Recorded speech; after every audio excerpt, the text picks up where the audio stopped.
FOMO. My name is Patrick J. McGinnis, and I'm a FOMO Sapiens. And since you're here, I'm going to bet that you are too. And when you're like us and Monday comes around, you don't dread the new week. No, you wake up every Monday morning knowing that this week might just be the best one yet. This is FOMOnday, the snackable show that starts your week right with hot takes, life hacks, listener mail, and even some FOMO therapy.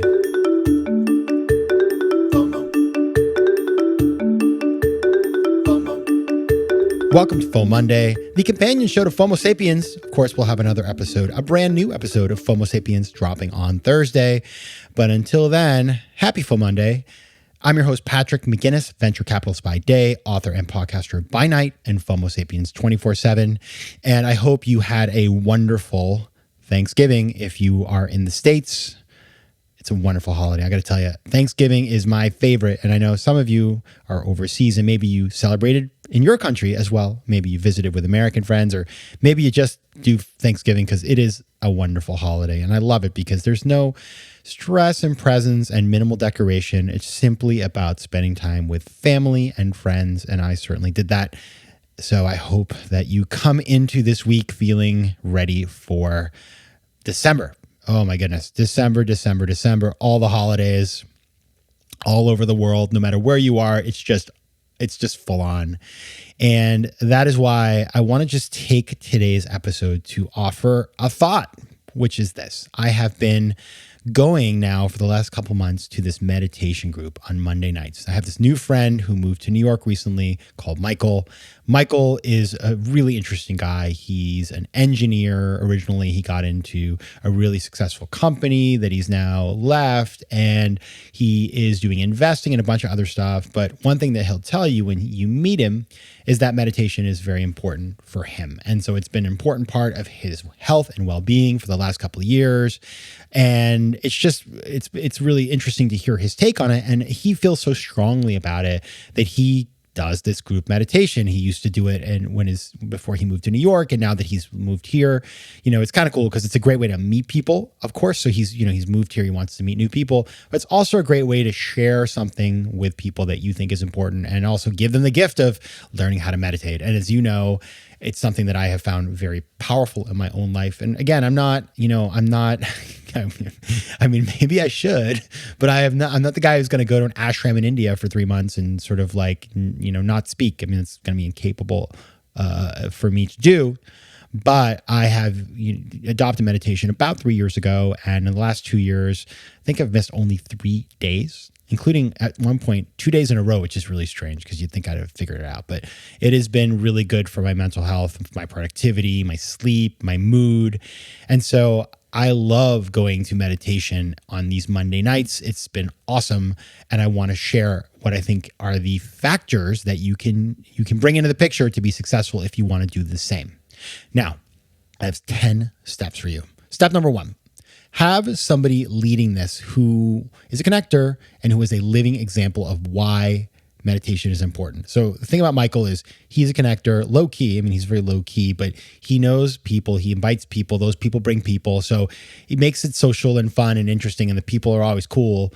But also he shares with the group every week why meditation was important to him. He worked really hard and he just had trouble sleeping. And so for him, this was a thing that allowed him to get out of his head, get into a better space, and, sort of improve his overall health. And so he tells that story openly to people, shares with them why he got into meditation in the first place, and then what he has learned over the years as he has done it. So I think having a person who can do that, it just makes a big difference versus somebody obviously who just maybe wants to get into it.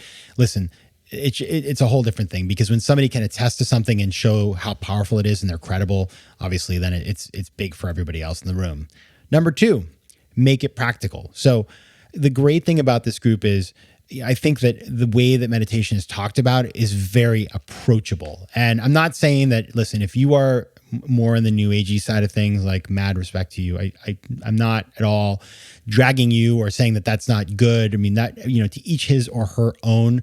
But I think for people who are new and skeptical, making it approachable and practical is a really good way to make people comfortable. FOMO. Number 3, make it low stakes. So It's funny. We were talking last night after the meditation. What if we did a retreat, organized retreat, because people like it so much?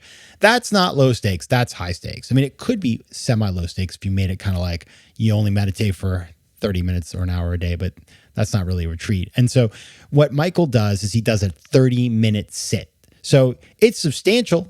It's much more than the 10 minutes I usually do every day, but it's not 3 hours. And so people, even if they don't get anything out of it and their minds are racing, everybody can sit quietly for 30 minutes.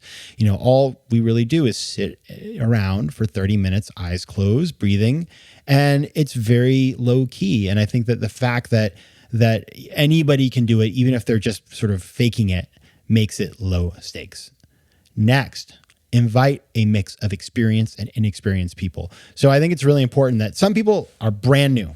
And that's great because you always want people who are going to have questions and are going to bring some new elements to the table. But having some experienced people who aren't freaking out and are relaxed and say, oh, yeah, I do this every day, it just creates a culture in which people feel like, okay, like, I have a couple people around the room that maybe afterwards I can talk to or, ask them why they do it or what they do. And so it just kind of creates a nice mix. Like any group activity, having some people who know what they're doing and who have done this in the past makes things just feel like they're more organized and that you can actually learn something.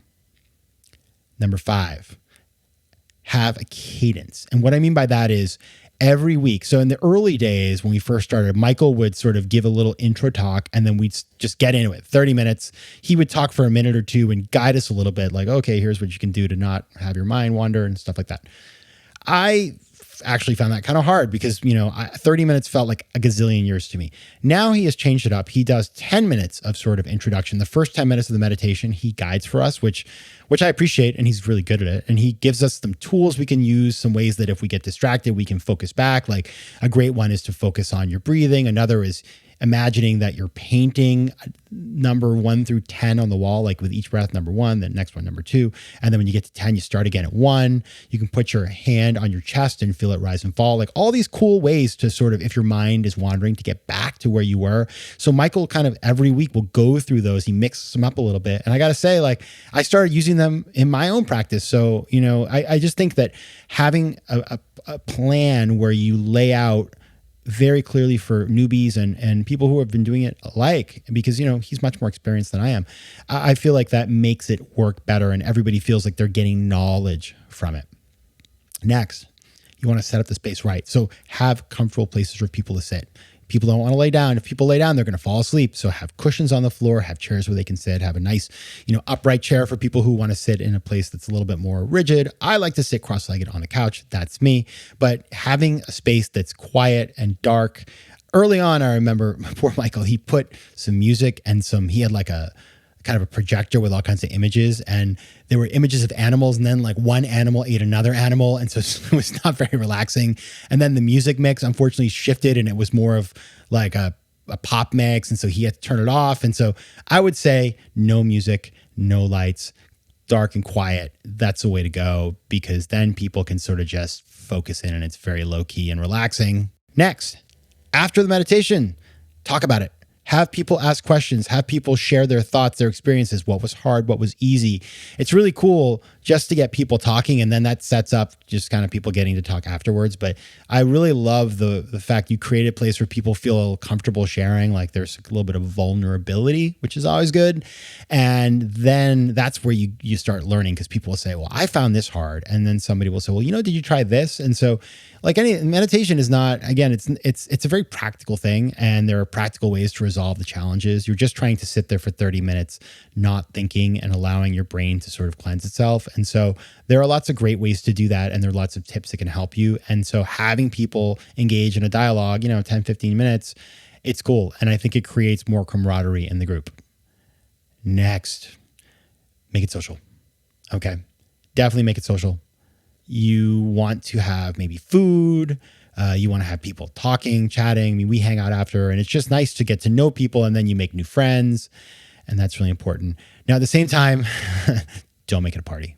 Okay, so if you're serving wine to people, actually, like I've tried meditating after a glass of wine, and I found it positively delightful. But again, this is meditation. It's not night at the club. And so I think doing something very low key sets the right tone.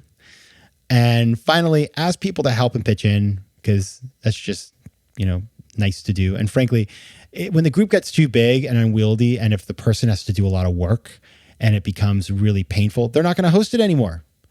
And so it's important to make sure that the people who take their time and energy and give you their space of their home and host you every week, that you support them and you do nice things for them. Like what I like to do, and you can ask Michael himself, I like to once in a while, not every week, because I don't want to overpromise, underdeliver. I will bake something for dessert. I made apple crisp once. I made my grandmother's blueberry cobbler, things that I learned how to cook during the pandemic. They're pretty tasty. And you can find them on my social media, on my Instagram at Patrick J. McGinnis. But again, I think bringing something and contributing and helping out, even if it's just picking up after, is really good. So again, my 10 steps are: have somebody organize who is a connector and is a living example why it's important. Make it practical, make it low stakes, get a mix of experienced and inexperienced people, have a cool routine, set up the space in a good way, have people share after so they can learn from each other, have people be social, make it a social environment, don't make it a party, and finally, pitch in, get people to help out. All right. I'd love to know if anybody tries this. I think it'd be really cool. And if you want to try this virtually with me, as you know, I actually have a meditation accountability group that people have been joining. So if you want to join that, you can reach out to me on Instagram at Patrick J. McGinnis, on Twitter at PJ McGinnis, or on email at letsconnect@patrickmcginnis.com. All right. You're going to need meditation in December. I certainly will. So this may be very helpful to getting you started or keeping you going. All right, FOMO Sapiens, I will see you Thursday. And until then, take care of yourselves. FOMO. Can't get enough of FOMO Sapiens? Join me on Patreon for ad-free episodes, bonus material, and exclusive content that will help you to master FOMO and position yourself for greater success in both business and life. Go to patreon.com/FOMO Sapiens to learn more. You can also connect with me on Instagram at Patrick J. McGinnis, on Twitter at PJ McGinnis, and on LinkedIn. I love hearing from you, so don't be shy. FOMO. Want more FOMO Sapiens and FOMOnday? Head over to FOMOsapiens.com, where you can listen to past episodes, learn more about the show, and find out how to advertise. You can also connect with me on Instagram at Patrick J. McGinnis and on Twitter at PJ McGinnis.